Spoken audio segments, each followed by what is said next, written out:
A few asked me this question. I think it's really interesting, but I don't think I have the best solution.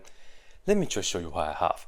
The goal is to find natural numbers n and m so that n factorial is equal to m termial.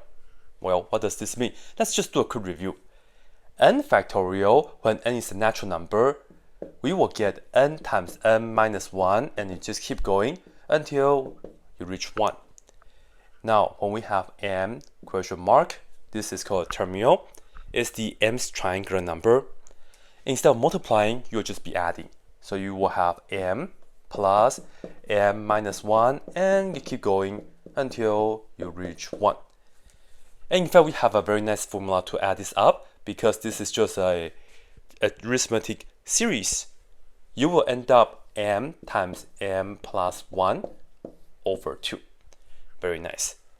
And in fact, in one of my previous videos on my other channel, that have shown you guys that these are the only numbers that have the same input and then the same output for factorial and termial. So I'll just put down, well, this is what we know from before. 1 factorial, it's equal to 1 termial, because both sides are equal to 1. And the other thing that we know is 3 factorial is equal to 3 termial. This is the fun one, because this right here means 3 times 2 times 1, and this right here means 3 plus 2 plus 1. And it just happens to be that the left hand side is equal to 6, and the right hand side is equal to 6 as well. So they happen to be true. However, the goal right here is to find different inputs and then they have the same output.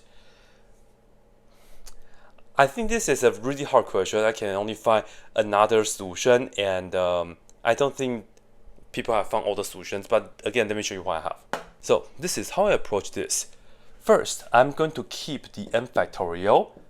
Second, I'm going to use the formula from earlier for the m termial, which is m times m plus 1 over 2.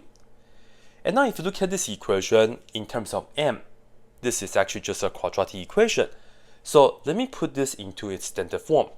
So m times m times 1, we get m squared plus m, and then multiply both sides by 2, bring that to the other side, so that's minus 2n factorial.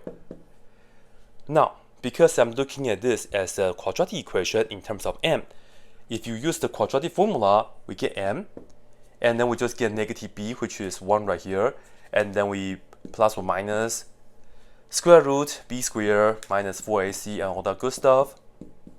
A is 1 and c is actually negative 2n factorial, and then all over 2 times 1.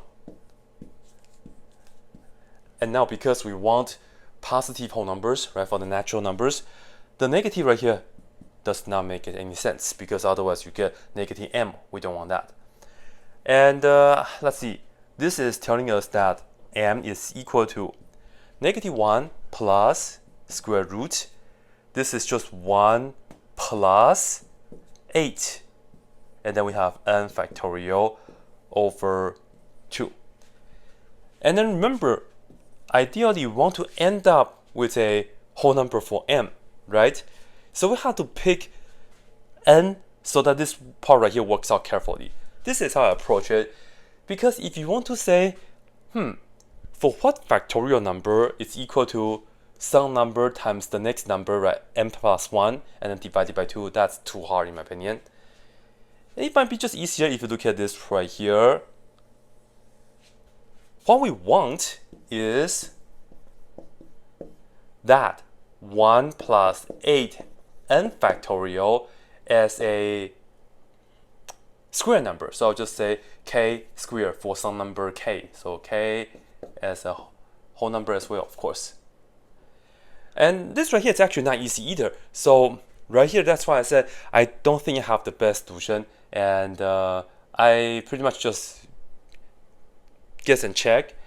So if n is equal to 1, it works, but that's the solution that we got earlier. And if n is equal to 3, that's 3 factorial, which is 6, times 4 times 8 is 24, plus 1 is 25. This right here also works, right? 1 factorial and 3 factorial is equal to 1 terminal and 3 terminal respectively. So they both work. Now I just have to find out others.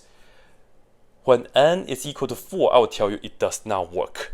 But when n is equal to 5, you will see this right here gives us 1 plus 8 times 5 factorial, which is equal to, this is 120. So times that is 960. So altogether is 961. And that happens to be 31 squared. So this right here works. And in fact, I don't want to have any square numbers. I want this to be an odd square number because later I will have to subtract 1 and then divide it by 2. So in order for this to end up a whole number, this part right here should end up with an odd number. So this right here should have been something like this. I will just say where k is odd. And it works. So when n is equal to 5, if we plug in, you will end up with this. So I'll just say m is equal to -1 plus, I will just write it 1 plus 8 times 5 factorial over 2. And that's -1. And this part is 31 squared. And the square root that, right? So you get 31 over 2. That's 30 over 2, which is 15. So what we have found right here is that 5 factorial, it happens to be 15 terminal. And that's another answer that I got. And I do not know if there's other way to approach it besides using a computer. And I don't know if there are other solutions to this. I don't know how to approach it in a efficient way. So if you do know, let me know.